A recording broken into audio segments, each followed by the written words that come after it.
Some people function like mirrors that give back no reflection at all. You stand in front of them, hoping to finally be seen, understood, genuinely loved, and what comes back instead is silence, criticism, or some warped version of yourself that you barely recognize. It's exhausting in a way that's hard to explain to someone who hasn't lived it. You give, and they take. You explain yourself, and they twist your words into something else entirely. You get hurt, and they act as though nothing happened. You finally speak up, and somehow they become the victim in the story. Eventually, you start questioning your own sanity. You wonder if maybe the problem has been you all along. But somewhere underneath all that confusion, your spirit keeps whispering the same quiet truth. This isn't love. This isn't honesty. This isn't anything close to the character of Christ. It isn't simply difficult to live through. It's the kind of thing that crushes a soul slowly, over time. Because so often, the people who wound us most deeply are the very ones we trusted the most in the first place. A spouse, a parent, a friend, someone in leadership at church, someone who says all the right words while carrying an entirely different spirit underneath, someone who tells you they love you while consistently making you feel invisible, used, or like you're constantly walking a tightrope just to avoid setting them off. That's not ordinary conflict between two imperfect people. That's emotional abuse. That's narcissistic behavior playing out in real time. And here's the piece most people never stop to consider. Jesus dealt with exactly this kind of person too. We tend to picture Jesus as endlessly gentle and soft-spoken, and in many ways that picture is accurate. But he was also remarkably sharp and discerning. He spent his life surrounded by broken, hurting people, yes, but he also spent it surrounded by manipulators, liars, hypocrites, and people who abused whatever power they held. And whenever he encountered that kind of person, he never shrank back from it. He never let himself be quietly used, gaslit, or emotionally drained by anyone. Jesus embodied love completely, but he was never anyone's doormat. And yet, somewhere along the way, a lot of us picked up the opposite message. Turn the other cheek, we're told. Love them no matter what. Don't ever judge anyone. So we go quiet. We keep tolerating patterns that Jesus himself directly confronted when he encountered them. But if you actually study how Jesus responded to the narcissists of his own time, the religious elite, the prideful rulers, the crowd pleasers, even people close to him personally, a very different pattern emerges. It isn't passive. It isn't permissive. It's powerful, intentional, and genuinely freeing to witness. Because Jesus didn't come only to save us from sin in some abstract, distant sense. He came to model exactly how to live in truth, even while surrounded by deception on every side. So if you're worn down, confused, or being manipulated by someone who claims to care about you while their actions tell a completely different story, this message is for you specifically. Because the way Jesus handled people like this wasn't just spiritually significant, it was intensely practical. And he didn't only live it out for his own sake, he lived it out to show the rest of us exactly how to do the same thing. There's a moment tucked into the Gospel of John that's easy to skim right past, yet it reveals one of the most powerful truths about how Jesus related to people carrying hidden motives. The passage describes how Jesus refused to entrust himself fully to certain people because he understood human nature completely. He didn't need anyone to explain a person's character to him because he could already see straight into what lived inside each individual heart. Sit with that for a moment. Jesus looked past people's actions and their carefully chosen words, straight into their hearts, their true intentions, their deepest underlying motives. He wasn't naive in the slightest. He never fell for the performance. Narcissists tend to wear charm the way other people wear clothing. They know exactly what to say, how to flatter, how to win people over quickly, how to shape the way others perceive them. And in a world that consistently rewards charisma over actual character, it's remarkably easy to get pulled in by someone like that. But Jesus was never fooled by charisma alone. He was never impressed by surface-level displays of faith or by applause from a crowd. He saw straight through all of it, and here's the key detail worth noticing. Even in moments when people were actively praising him, he still didn't hand over his trust freely. That distinction matters enormously, because so often we confuse basic kindness with unconditional trust. We assume that living out our faith means extending the benefit of the doubt again and again, indefinitely, even when someone's pattern of behavior is clearly destructive. But that isn't what Jesus modeled for us. He loved with complete perfection, yes, and he extended grace freely, yes, but he was also deeply discerning the entire time. He guarded his heart without ever fully closing it off from people. He listened carefully without allowing himself to be manipulated in the process. He didn't hand his trust to everyone he met, and neither should we. None of this means living in constant suspicion or fear of other people. It means walking through life with genuine wisdom instead. There's a real and important difference between being loving and simply being gullible. Jesus demonstrates clearly that love and discernment were always meant to work together, not against each other. So if you've ever felt guilty for creating distance from someone who keeps hurting you over and over, take a breath right now. It is not unloving to protect your own peace from people whose repeated actions have already shown you they cannot be trusted. That instinct is biblical. It reflects the character of Christ. You can genuinely love people without handing them your peace, your energy, or your entire sense of self, because that's precisely the balance Jesus struck himself. We often assume boundaries exist mainly to protect us from strangers or clear enemies, but some of the hardest boundaries anyone ever has to set are with the very people they love the most. And Jesus had to navigate exactly that reality too. There's a striking scene described in the Gospel of Mark. Jesus is inside a crowded house, teaching, healing people, actively doing the work he came to do, and his own family arrives. But they haven't come to support him. They've come because they genuinely believe he's lost his mind. His own relatives set out specifically to take control of the situation, convinced something was seriously wrong with him. Try to imagine that for a moment, your own family attempting to shut down your calling simply because they don't understand it, because they can't grasp your mission, because they've started questioning your sanity outright. And yet Jesus didn't stop what he was doing. He didn't get pulled into a shouting match with them. He didn't abandon his purpose simply to prove himself to people who doubted him. Instead, when someone told him his mother and brothers were outside searching for him, Jesus responded calmly with something genuinely radical for his time. He asked who exactly counted as his mother and his brothers. Then, looking around at the people gathered near him, he explained that anyone who lives according to God's will could be counted among his true family. This wasn't rejection of his relatives. It was redirection of the entire conversation. Jesus didn't dishonor his family in that moment, but he made his priorities unmistakably clear. His loyalty belonged to God's will, not to the pressure applied by people, even the people closest to him by blood. This particular tension is where so many of us genuinely struggle. When a parent manipulates us, when a spouse guilt trips us into compliance, when a friend repeatedly crosses emotional lines we've tried to establish, we often feel trapped, as though setting any kind of boundary would somehow be wrong or unloving. But Jesus shows us the exact opposite is true. He redefined the concept of family around obedience to truth rather than around blood relation alone. Setting a boundary doesn't mean you've stopped loving someone. It simply means you've stopped allowing their dysfunction to run your life for them. Jesus never let guilt, fear, or family expectations override the mission he came to fulfill. He stayed rooted in who he was and in what he had actually come to do. So if someone close to you consistently disregards your feelings, your needs, your peace, and then turns around and uses your love or your faith against you as leverage, remember that Jesus already modeled a better path forward, one that's bold, clear, and firmly rooted in truth. Loving people well sometimes means telling them plainly that you won't allow them to treat you that way any longer. Not because you hate them, but because you value what God is actively doing inside you more than you value the approval of people who refuse to change their behavior. That isn't selfishness, that's sacred ground. That is exactly what Jesus did. One of the most eye-opening aspects of Jesus' life is how directly he confronted people who abused their power without holding anything back. Go read the 23rd chapter of Matthew sometime when you get a chance. It isn't the soft, quiet version of Jesus that so many people picture in their minds. This is Jesus walking straight into religious toxicity and naming it openly, in broad daylight, in front of everyone. He directly confronted the religious teachers and leaders of his day, calling them hypocrites who polished the outside of their lives while everything underneath remained full of greed and self-indulgence, who appeared righteous to everyone watching while harboring hypocrisy and corruption on the inside.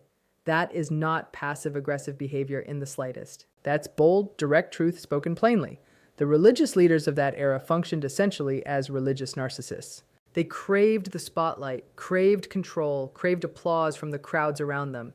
They used their position and status to appear holy while quietly crushing other people underneath layers of guilt and shame. They gaslit people regularly, twisted scripture to serve their own purposes, and weaponized righteousness itself as a tool of control. Does any part of that sound uncomfortably familiar to you? And yet Jesus never got dragged into petty back and forth arguments with them. He didn't waste his energy repeatedly trying to prove himself to people who had no genuine interest in hearing him. But when the moment called for it, he spoke directly, fearlessly, and with total clarity. He didn't resort to name-calling, but he absolutely named the underlying spirit driving their behavior. He never raged out of control, but he did express something the Bible describes as righteous anger. Jesus teaches us to speak truth without bitterness, set boundaries without guilt, and release people who refuse to change. You don't need to chase, fix, or convince a narcissist. Love can have boundaries, compassion does not require enabling, and sometimes walking away in peace is an act of faith. He extended grace freely, yes, but he also required an actual decision from the man himself. This is precisely where so many of us get trapped when dealing with narcissistic people in our own lives. We confuse genuinely helping someone with actually saving them. We remain stuck inside emotionally abusive cycles, quietly telling ourselves we're simply being Christlike by staying. But Jesus never once enabled destructive behavior in anyone he encountered. He never confused true compassion with carrying someone else's personal responsibility for them. Narcissists frequently play directly on your empathy. They use your natural kindness as a tool specifically to keep you close to them. They'll cry, apologize repeatedly, share heartbreaking stories about their own pain, and then return to the exact same manipulative patterns the moment your guard drops even slightly. That isn't genuine repentance. That's control wearing a clever disguise. And Jesus never played along with that particular pattern either. He healed the man at the pool, yes, but he then told him directly to stop his pattern of sin, warning that something worse could happen otherwise. He wasn't only concerned with the man's immediate comfort in that moment, he genuinely cared about the man's deeper transformation going forward. That's what real love actually looks like. That's tough love in action. So what does all of this actually mean for you personally? It means you're fully allowed to be kind and still say no to someone. It means you can extend forgiveness and still choose to walk away from the relationship. It means you can feel genuine compassion for someone's pain without taking on personal responsibility for healing them yourself. Jesus demonstrates clearly that love listens carefully, love helps generously, and love prays faithfully. But love also speaks the truth honestly, and love walks away when someone consistently refuses to actually change. And the freedom found in understanding that distinction is genuinely life-changing because it means you no longer have to carry the role of rescuer for everyone around you. You can be like Jesus, full of authentic compassion while remaining completely free of codependence. One of the most beautiful and simultaneously sobering moments in the entire life of Jesus happened while he hung on the cross. Beaten, betrayed, mocked mercilessly, and bleeding, he still looked directly at the people responsible for killing him and asked the Father to forgive them because they genuinely didn't understand what they were actually doing. That is divine mercy on full, unmistakable display. That is the very heart of God shown openly for everyone to witness. Jesus prayed for his own enemies in that moment. He forgave them even as they were actively abusing him. That kind of love is genuinely overwhelming to sit with. And yet here's something we need to see with total clarity. Jesus offered forgiveness freely, but he did not restore trust toward hearts that remained fully unrepentant. He prayed for his enemies, but he never handed power over to evil in the process.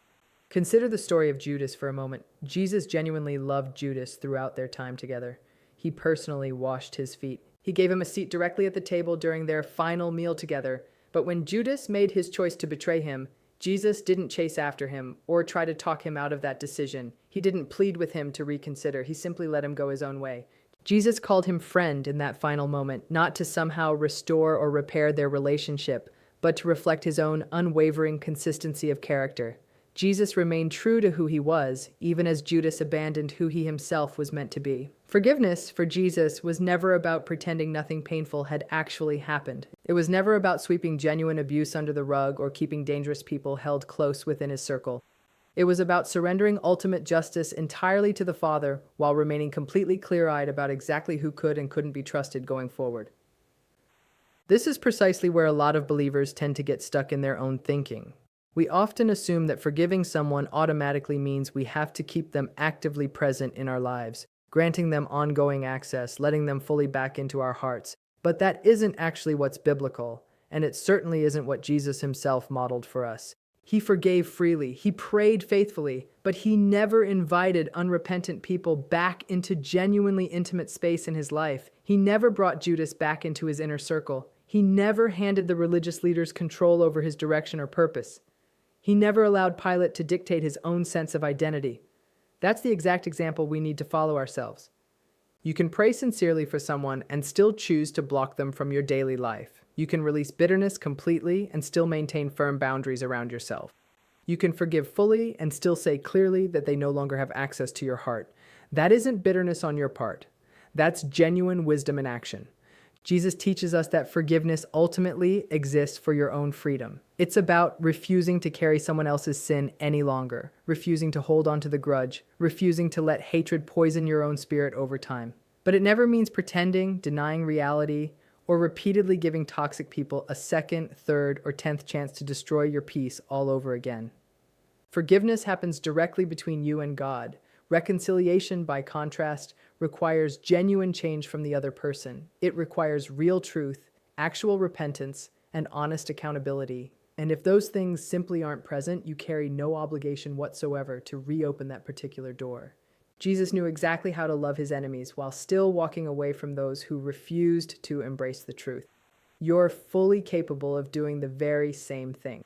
One of the most remarkable qualities of Jesus' life is how consistently calm he remained in the middle of surrounding chaos. Think about it honestly for a moment. Everywhere he traveled, people attempted to trap him, provoke him, manipulate him, and in some cases even sought to kill him outright. And yet, he never allowed all that noise to distract him from the purpose he'd actually come to fulfill. When the religious leaders hurled accusations at him, he responded with either honest truth or complete silence, whichever the moment called for. When the surrounding crowds demanded miraculous signs from him, he refused to perform simply for their approval or entertainment. When people misunderstood him, mocked him openly, or deserted him entirely, he simply kept walking forward on his path. Why did he respond that way consistently? Because Jesus was never living for other people's validation in the first place. He was living entirely for his Father's will instead. Consider the account in Luke's Gospel describing this exact dynamic. Crowds kept gathering around him. His reputation kept spreading further and further. The surrounding pressure kept mounting steadily. And what did Jesus actually do in response to all of that? He regularly withdrew to quiet, solitary places, specifically to pray. Read that detail again slowly. Jesus refused to get swept up into the surrounding drama. He never allowed himself to get hooked by manipulation or pulled into other people's emotional chaos. Instead, he deliberately stepped away from it all. He quieted his own spirit intentionally. He realigned himself with his Father's presence. That, right there, is real power in action. Because here's an important truth worth remembering. Narcissists feed specifically on attention. They thrive on provoking a reaction out of you.